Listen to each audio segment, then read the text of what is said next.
What's up, everybody? Today I'm reviewing Port Charlotte 18 Year, which is a special release they did this year. I believe it came out at the beginning of the year, maybe it was the end of 2023, which is an 18-year version of their Port Charlotte. Also a high proof, which is pretty cool for such an aged Islay Scotch. So this is a 54.3% whiskey, which is just awesome. I've tried this one before. I really like it. They don't say anything about the types of casks it was aged in. It says oak casks.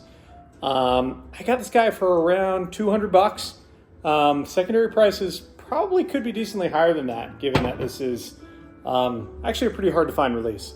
My understanding is this is going to be a yearly release from Bruichladdich. So just a quick background on Bruichladdich. So Bruichladdich is an awesome distillery. They have a few main lines. So one of them, they have the classic Laddie, which is the unpeated, that's the blue bottle. They have their Port Charlotte, which is their heavily peated line. They also have a bunch of special releases amongst the Port Charlottes, like the Islay Barley, et cetera, as well as some cask strength Port Charlottes. They also have their extremely heavily peated line, which is the Octomore. These are awesome. This is a yearly release. These are very, very expensive, though. I'm not sure I would always recommend the Octomores, though I do think they're typically pretty bomb. So let's give this a try, and I'm actually curious to see how it's side by sides with the Octomore, given they're both highly peated whiskeys, both relatively high proof, but very different age statements. The Octomore is a 5-year. The Port Charlotte 18 is obviously an 18-year. Okay, to the nose. Oh, God. I like that. Oh, my God. Okay, so I was expecting it to get kind of a sulfuric peat bomb from this, given what I know of Port Charlotte. But I am getting a lot of sweet fruit, funky oak in this nice, very nice way. Almost reminds me of, if you've ever tried the bourbon Elijah Craig 18, I sometimes get this very fruity pear-like note, which actually I think comes from the oak. I kind of get that here. I'm sensing a sherry cask with a bit of that funkiness, that like shoe funk, but it's not a strong flavor. It's kind of mild in the mix here. I don't know if this is, I'm guessing there's some sherry casks in the mix of this. They don't say the casks on the bottle. I also get a bit of just like salty brininess. But I'd say that the dominant flavor profile here is like a sweet, rich fruitiness, actually, as well as a bit of that funky oak, which I find really enjoyable. Oh, really enjoying that nose. All right, let's give it a quick sip. This is my first sip of the whiskey of the day, so it might take a couple sips before I'm really used to it.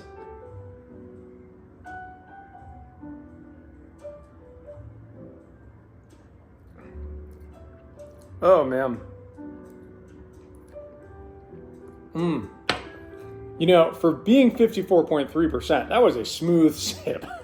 I haven't had whiskey in 4 days. I would have expected that to burn, but that does not burn. That is a very balanced sip.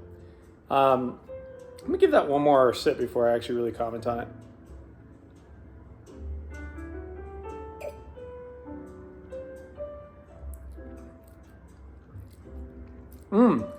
So, I do get the sweetness up front. But towards the middle, like right in the middle of that sip, I get a pretty intense, like pepperiness, almost like a bitter black pepper, where it kind of tingles the roof of the mouth a little bit. You do get smoke, but it's not in this super intense Octomore kind of way. It's really more of a background flavor note here. And I do think I associate Port Charlotte with almost this like dirty type of flavor, almost a sulfuric, like dirty, funky, almost a borderline bitter flavor to the smokiness, and you do get that here. Oh, but it's definitely just enhanced by that oak.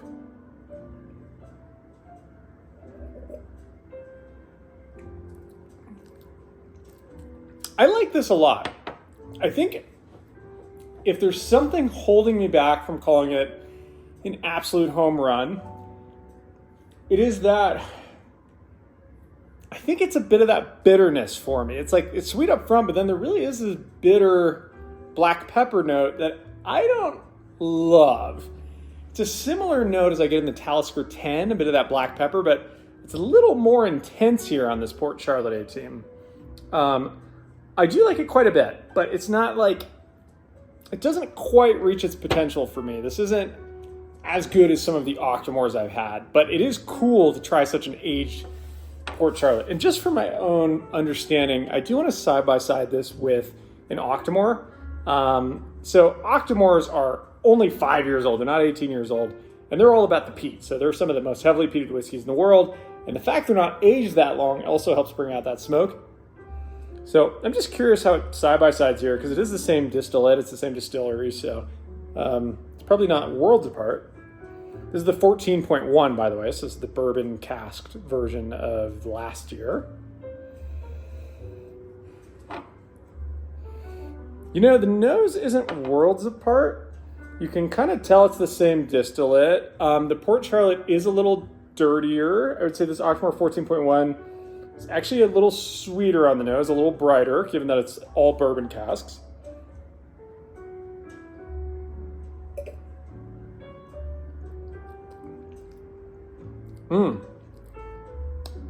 Oh yeah, so that is, as expected, the Octomore is much, much more heavily peated. It's also maybe just, it's a little, it might be a little nicer.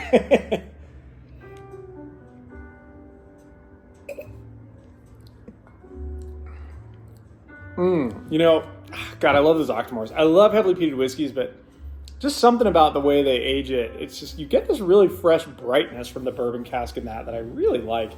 Coming back to a final sip in the Port Charlotte before I give it a score. You know, the nose is the highlight of this, I'll be honest. I think the palate, it doesn't quite carry over from the nose as much as I would like.